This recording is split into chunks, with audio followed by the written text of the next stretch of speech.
Alright, YouTube. This is Rainbow-7X, and I have not posted in too long. It's been a while, I know. However, this is quite interesting.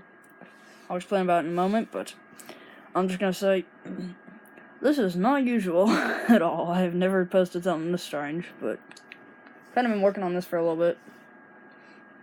So this is from a chemistry analyzer sort of system. It's actually a wash station, so two vials go under. This carriage goes down. The probe's here, which I'll pull one out in a moment so you can see it. Goes down, fills the bottle, empties it, so it washes it pretty much. So if I remove one of these needles, you can see it's actually two needles. There's this one here, and then there's this one here. Two tubes. So it fills the vial from this one here, and then it empties from the bottom right here. So these are super easy to replace. You can just take them in and out.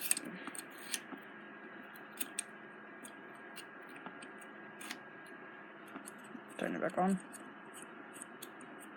Now, the thing about this is down here, see that? That is a front of a motor that is used to move the carriage up and down.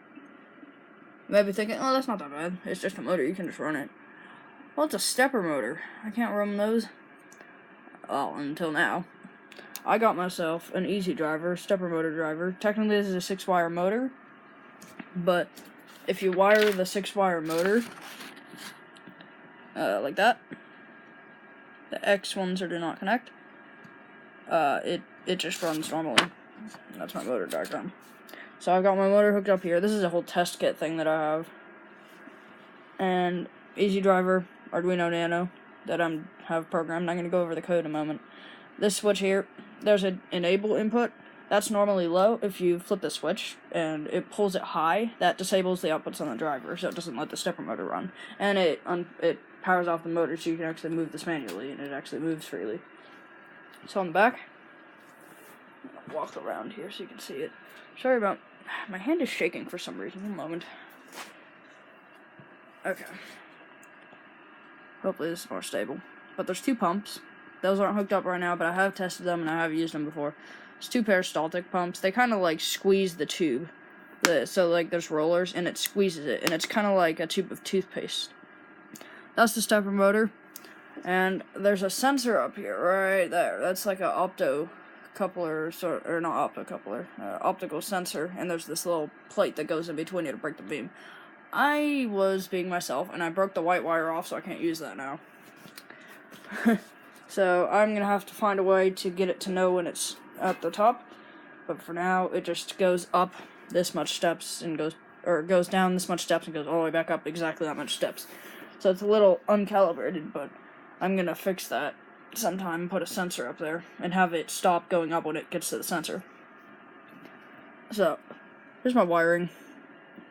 It's really simple. I have digital 12 on the Arduino wired to step on here. Digital 11 wired to direction. And digital 10 wired to sleep. Then I've got my motor hooked up, and just that switch, which is there for testing. And I have calibrated it to my motor, so if we come over here to my computer, and we look up my Arduino thing here, which it's not focusing too well, I'm going to go over the code. Here's some things I've defined here. Not entirely sure what they're called, but high speed, low speed, distance high, distance low, so that's high speed and low speed distance. Wait time between going up and down, and then rest time between cycles. On here, here's the pins. Signal is step, DIR is direction, and sleep. The SLP is sleep. Just define those as outputs, and then I have it set sleep to high, direction to low, send a tone for high speed, wait, send a tone for low speed, wait, and then stop.